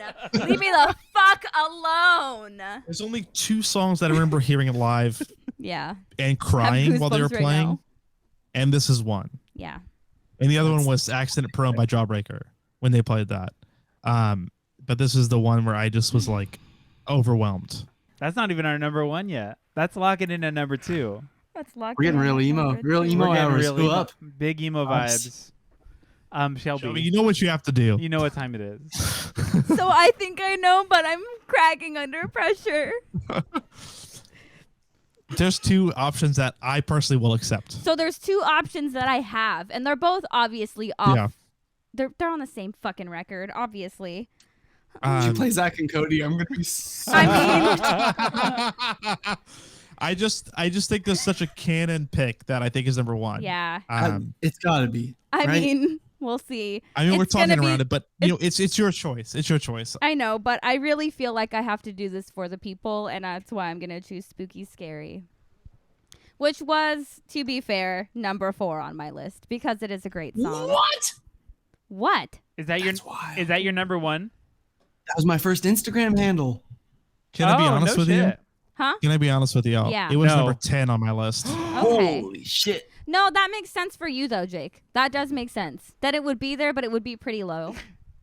Because it's a great song, but like just as Jake as a person, he's gonna have some of the deeper cuts. I just love this know? situational moment where we're talking about that song, and then Jake's just like reluctantly sipping out of a pumpkin straw. Yeah. So do we agree that this song probably belongs not number one? Like, yeah, probably. A lot of people are gonna agree with that. I have the song tattooed. I have lyrics from the song tattooed on me. Yeah. Number 10. I know. You got the tattoo, fool. That's number 1 energy. Yeah. Okay, cool. This tattoo was gotten before Can I Borrow a Feeling came out. Okay. So I'm Never mind. still upset, but I like this song a lot. It's a good song. This was also one of the other songs where I was like, "Shut the fuck up! Shut the fuck up and leave me alone." It's their final song when they play. Like it's like that song. Yeah, you know what I mean? Where you're like absolutely a phenomenal song. It's so high energy, and it is definitely one of those songs where I go, this is the song I want to write. I want to write a positive, high energy tune, but I don't know how to do it. And like they know how to do this song. It they know how to has write big this type of number song. 1 energy. You know, the reason I got that line tattooed on me is because like that may be one of the greatest lines ever written in the song ever. Like that whole context, I want to walk to places not my home. I want to skateboard till I've broken every bone. I want to say yes till I can't say no. Yeah. When I'm dead, it'll read on my tombstone, life is something to laugh about. Yeah. I am feeling the gaggle right now. You were so saying good. It is so good because it's like, yeah, like that's what you should live by. Life is something to laugh about. It's so good. I'm going to level with you. I was like 0.5 seconds away from playing Homies Where the Heart Is, but I am happy. God. I am Thank happy God. with my choice. I know, Jake. I was like, I know that Jake has a tattoo, so Yeah. we're going to be kind of happy, So ever since I've gotten that tattoo, every time I've seen them, I always hold my arm up and Pat points at my tattoo. Aw. That's amazing. Because it just has life something to laugh about on my arm. Because that it is I just can't. I mean, Lightweight has played this song. Lightweight never covers a song. We play this fucking song. That's how much we love this song. Because I hate cover songs. When bands play cover songs live, I think it is the dumbest shit ever. Why? It's just Now cover songs rule. You don't want to connect with your audience? You don't want to play a song that every single person's going to know? Okay. Because I'm just saying right now that if I go to a Sad Girls Club show, I'm going to be hard-pressed to find someone that sings along every lyric at me. But it's like just You don't play ever your own chase a songs. high? If your songs are strong enough, just play your own songs. Okay, Lifestyles of the Rich and the Famous. Yeah. Lightweight covered That a good was a Charlotte special song occasion. with us. Because it was a meme. That was a meme. That was was a not. meme. It was like a joke that sincere- literally we were the only people that enjoyed in the entire room. Oh yeah, it was I mean, just it was for great. 8 people. It was just for 8 people. Yeah. But And the like guys this, in Pew like, Pew Pew who were like, these people are fucking Who hated stupid. it. They They hated hated it. every moment of that. I honestly think that's the appropriate situation to play a cover. Is if it's for Yeah. you, 3 other people, and people So- who will hate it. So Yeah, what, and what we that's did what was that for us was Sad Girls Club started playing Lifestyles of the Rich and the Famous, and gradually we switched out members until it was all Lightweight playing. And it. Jake showed the up to the song. Jake showed up to the show from work, and he had missed most of our set, but he was like, I don't know if I'll make it Yeah, in I time to came do in, it. And he I was came like, in "I'm and hopped on here." stage. It was Yeah. such a moment. It's amazing. And it was Yeah. gorgeous because we were the only 2 openers for that show. Yeah. So it was like the 2 of Yeah, us it was- yeah. and then Pew Pew Pew. And so it worked out. Honestly, really Pew Pew gorgeous. Pew played a Sad Girls Club Lightweight show. Because if I anybody mean, knows did. anything, they know that when we're playing on the same bill, we make it all about us and Yeah, our it's friends. very true. So, About us. Yeah. whatever. Yeah. But yeah, so even with my hatred of I love cover that. songs, we played this song because I love this song that much. That's and a that's big just should speak volumes for it. that's a big thing. Yeah. And me and Donnie specifically have a really big love for this song. So I didn't mention this earlier, but when I chose the Zach and Cody song, because I'm not gonna say it all out loud. I asked earlier if Donnie loved what Lightweight, because that song vocally really gave me big Donnie energy. Big Donnie energy. That's Vocally. definitely not one I would associate with him at all. See, be but you honest with know him better than I do. I'm going to be honest. He's probably never heard that song. That's also fair. But Big Donnie, it gave me Big Donnie vibes vocally. Yeah. And I stand I by can that. understand that. As Yeah. somebody who really analyzes that shit. Yeah. Big moment. Big moment. So spooky, scary. We're all feeling pretty good. I know that we just talked about that. Russ, Yeah. you're feeling good? It's my number one, and now it is the Yeah. people's number one. Now the people official. I'm glad someone's number one made it to number one. The number ones. The number We one did it. club. We did it. Wow. Look at us just locking in a full canon list That was for exhausting. Spraynard. Emotionally. Emotionally. I get so emotional. Okay. We're locking it in. You know what I'm going to do? I'm going to go over the list, and then we're going to talk discards. So number 11. Hell yeah. No, number 11 is number 11. No.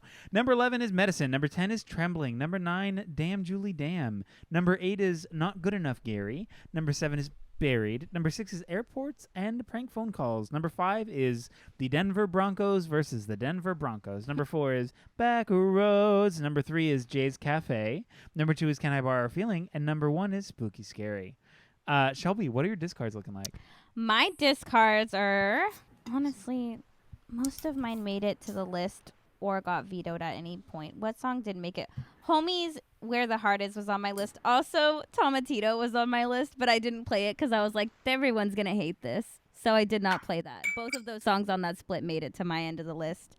Obviously, we're all very, very upset about the Zach and Cody song not making it. I'm honestly a I little do- I'm so I do broken like up that about Little it. title. Green Ghouls. Little Green Ghouls is probably one of the ones that I'm disappointed didn't make it. But I think that Denver Little Green Broncos. Ghouls is very sick. Yeah, it would have either been that or Denver Broncos for me, and I'm glad that Denver Broncos made it versus Denver Broncos and the Denver Broncos. Denver Broncos? I'm just out here vibing. I do love the title of the Zach and Cody one. I think that that's a fantastic. It's a great title. So funny. Not as good of a song. It is a good song. I think it might be the best Spraynard title. Are you ladies familiar with the works of Zach and Cody? Yeah. Genius. It's a great. It's Genius. maybe the best title. Yeah. Jake, what were your discards? So at my number 11, I had "Oh Are They," which was Okay. kind of bummed didn't make the list. It's a good one. And in fact, so I have a reminder that I've had on my phone. You know how you have the reminders app on your phone? Mm-hmm. Yeah. That since probably 2012 or 2011 that says, or since 2012, 2013 that says "You are someone's glue," because this is your reminder. You are someone's glue Aw, from this that's so specific sweet. song. That's very Because I cute. love that line in this song. And then at I had number Spooky Scary number 10, Not Good Enough Gary number 9. Number 8, I had I'm Going to Look One More Time for That Baby Deer. Ooh, Phenomenal song. underrated. Underrated, phenomenal song. The chorus of that one is just so good. The this hurts more than words could ever say. Oh, So good. sick. Then I had Backroads, I had Damn Julie Damn, Medicine, and then number 5 I had Internet Maymays. Oh, This is where I'm gonna defend this song. That was an interesting choice that you made. So this was their first song back, and the whole song is about reconnecting with friends, okay, or like coming back to friendship, re-experiencing moments with people. And this song means a lot to me because there was a period of time where my best friends, the Cody Andersons, the Brian Bickles, the Kyle Andersons, all those people, where I was disconnected from them because I was in some other world. I was in some other zone, you know what I mean? Mm-hmm. And then years passed by and then we reconnected. Even with Brian Bickle, like Brian Bickle, I didn't reconnect with until he was out of the Navy a couple of years. Damn. And he was in the Navy for a while. And this song really represents that feeling for me and that time where I was just like mentally kind of just out of it. I was just mentally not there. I was like in this entirely different zone from where I have been since 2016 or whatever. And just the way the song is written and the lyrics, it's the time stood still. It's kind of like we fell asleep into our dreams and reality took the back seat. We're living in this different place. It really struck me really in a considerable way. And the line in the song that really makes it for me is the is the I've spent most of my time in a fucking hole, but every once in a while I get to see the people that make me feel a little less alone. That line is like absolutely crucial to my existence, where it's like, you know, it's the idea that you value that interaction and that friendship so much that's what is crucial in your life, and that is me. Like, that is a line that defines me as a person. And that's why the pandemic's been so hard, is because that line is like my thing. Yeah. Totally. And that's why it was so high up on my list. I retract And I my normally- snootiness. I normally Yeah, wouldn't I do- talk I do too. I this feel really much bad for about. being I normally dickhead. wouldn't talk this much about a discard, but that song really means a lot to me. Honestly, a good story Um, goes a long way. It's true. Yeah, and you know I also have thanatophobia, like, severely, and I've gone to therapy for it, which is the fear of dying. And the part where it's the, you know, if I'm gonna die tonight, I want to be inside an old house with every person who's ever changed my life. Like, that line is like, so even with that thing that I have to deal with, it's like so comforting to hear that.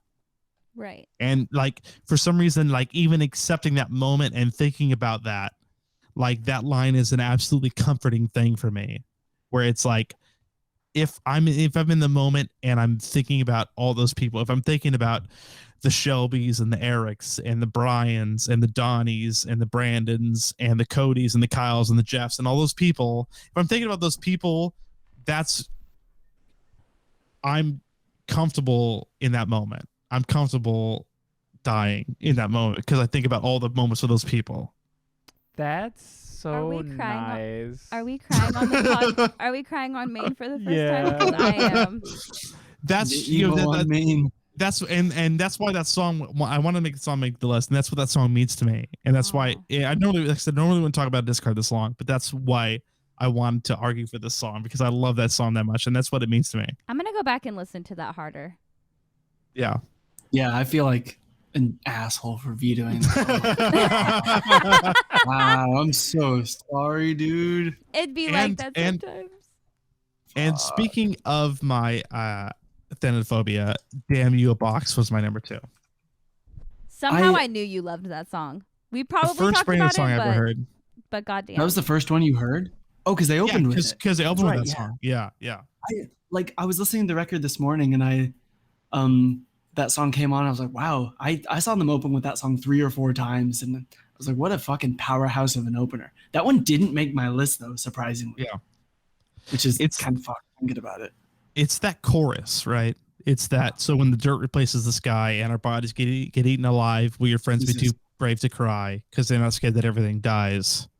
It is just so, it just hits you so hard that I don't know, it's just a considerable moment in my life hearing that for the first time, Yeah. in like seeing them play it, that it just couldn't be anything but number 2 on my list, you know. Yeah. It just is like next level. It's just next level good stuff, and it had to be number 2 on my list. Lorv. Next level good stuff is a very good phrase, by the way. That is good. Can I call a song that? Yeah, Can I put that in my song title permission? folder? Yeah, you have a permission 100%. Bless. Thank you. Okay, now I'm dying to know Russ, aka Ike, aka Eichlers. What are your discards? Hey, that's me. Hang on, I have to write down next level good stuff real quick. That's it's on my list right next to Superfinger by Goldman. Are you fucking kidding me? That's incredible. That's Yeah, the next Eichlers record is gonna be crazy. that's so fucking funny. I'm glad you think so. I think it's fucking hilarious. Superfinger by Goldman. Eichlers is for the people. That is Eichlers is for the people. That's yeah. Eichlers. Eichlers. Russ, what was on your discard? So a lot of my discard was stuff from the Mark, Tom, and Patrick show, just because all the like split and EP songs are nearest and dearest to my heart as a young college post teen. I actually got 5 out of the 11 on my list, which I feel pretty good about. Subsidizing Edward Norton didn't make the list. Sorry, Let's open the floodgates. Let's open our hearts. That's a great song. Again, same energy as Jay's Cafe. So Yeah. I wasn't too bummed that it didn't make it, but definitely top 11 for me. One that I was pretty bummed didn't make it was Take Your Shoes Off, Thank My Mom, which is just about like being at a house show, and it's got that fucking sick ass, oh my fucking god, outro where they like break it down. It's just that guitar break. Dun, dun, dun, dun, dun, dun, dun, dun, dun, dun. There was like an old Kill the Bat song that never got released that I just Stole it from? straight up stole the riff from. That song rules. Do you guys even like U2? Was on my list. That was number 3. That song was so far away from my list. I love most Spraynard songs. That song is just not one that was anywhere near my list, but what a good fucking name. What a good name. What a great name, even. Yeah, it's a good name because the answer is no. No. Yeah, that song rules. I love that song. Other than that, I feel pretty good. I feel pretty confident. Most of the other stuff was on? Yeah, honestly. Yeah? Yeah, let's see. 1, 2, 3, 4, 5, 6. Yeah, 6 out of 11 ain't bad. Dang. That's not bad at all. That's pretty sick. That's a win. That's what we call a That's win a big over here. win. Yeah, that's what we call a Jake's list. I feel like the golden posy boy over here. Yeah. You are. Yeah. I feel like more often than I'm not, every bummed- episode, Jake will have most of his songs get on the list. Yeah, I'm bummed that Until the Next Time didn't make it. That's a great song. That is a great song. Really good song. That was and written like, about their friend that passed away. and that was like 10 years ago yesterday, actually, because I have Yeah. a lot of mutual friends with that dude. Yeah, and it's just such a positive, good song about looking back at somebody that meant a lot in your life that passed away. Yeah. That I'm kind of bummed didn't make the list. It was originally on my list, but then it got bumped off. Medicine actually bumped it off. Wow. So, yeah. Honestly, same though, I think. yeah. So, normally I will make a list of 11, but I must make an admission. I thought there would be a lot more synergy, so I was like, I'm going to bring my top 8. Like, this is what I'm doing. I'm having a hard time narrowing the rest of them down. And I was like, it's going to be fine. And I was like, oh, I've made a mistake. I made a mistake. Creator voice. And then it wasn't fine. We're like, It was not fine. We're doing MySpace. But top I've had a 8. lot of fun. Yeah. This, honestly, great episode. Great episode. Great ep. I'm just happy Good times that, had by so all. Can I give a quick shout out? No. Yes. So Absolutely. they released a 7-inch called Bench, right? Yes. And it had the a song Weekend called The End of Rock Piano, Oh, the John Crodian cover. the John Crodian cover. And if you can locate that John Crodian record, in fact, you could fucking email me, jakefatal@gmail.com, and I will send it to you because it's not Aw. available anymore. It is one of my favorite EPs ever written. It's flawless front to back. It I is feel you absolutely phenomenal.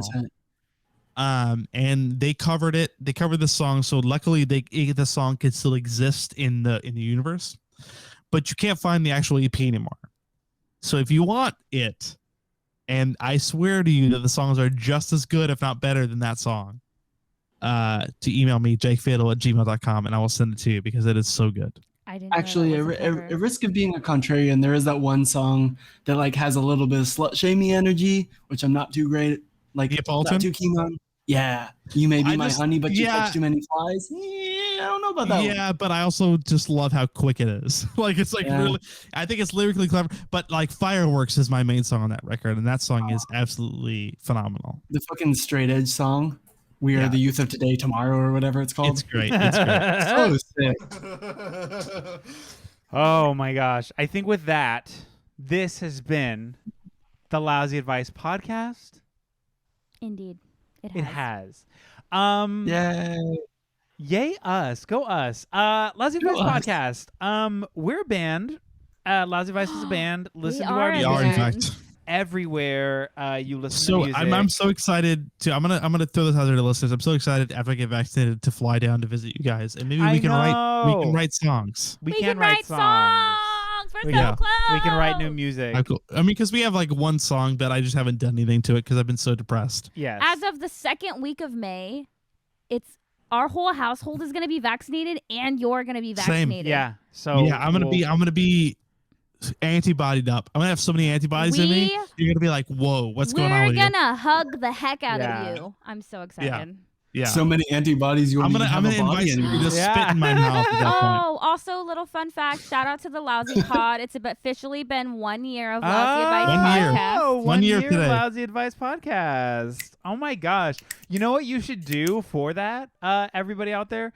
Go and give us a 5-star fucking rating Please. on Yeah, Apple it's true. Podcasts. I thought you were going to say send us money. Oh, also, yeah. Honestly, if you want to just send us money in celebration, $5 for 5 stars. $5 for 5 stars on the Lousy Advice podcast.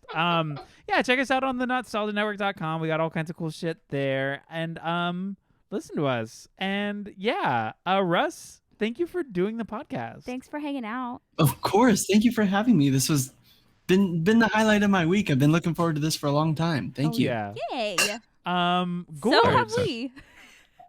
With that, is there anything else to say? As the Jonas Brothers would say, good night and goodbye. Yeah. If I knew that song, I would start singing. As Kenny Omega would say, goodbye and good night. As Gerard Way would say, so long and good night. And as Imogen Heap would say good night and go. Say good night and go. We're going to say sorry. good night and go. No, it's okay. I'm just worried about you. She didn't touched wanna my hurt poison you. oak. Okay. I'm stopping the podcast. Ooh.